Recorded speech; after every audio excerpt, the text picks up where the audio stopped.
राज्यात पुढचे 3 महिने कडाक्याची थंडी राहणार आहे। नोव्हेंबर महिन्यात हिमालय आणि हिमालयाच्या रांगांमध्ये अपेक्षित बर्फवृष्टी झाल्यानं थंडीसाठी पोषक स्थिती निर्माण झाली आहे आणि त्यामुळेच डिसेंबर, जानेवारी आणि फेब्रुवारी महिन्याच्या अखेरपर्यंत महाराष्ट्रात चांगलीच थंडी पडण्याचा अंदाज हवामानशास्त्र विभागानं वर्तवलाय।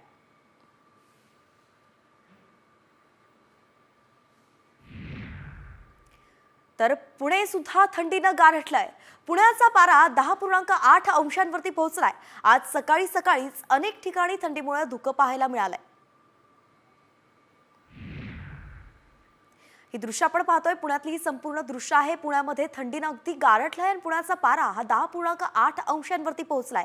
या दृश्यांमध्ये आपण पाहू शकतो की किती धुकं पसरलंय। अगदी वाहन चालवताना पुढचं वाहन सुद्धा दिसत नाहीये, इतकी थंडी पुण्यात सध्या पडली आहे। पुणे एकंदरीतच थंडीनं गारठलंय। तर राज्यात सुद्धा पुढचे 3 महिने हे थंडीचे असल्याचं कळतंय। पुढच्या 3 महिन्यांमध्ये पोषक वातावरण हिमालयात तयार झाल्यामुळेच आता गारठा वाढणार आहे।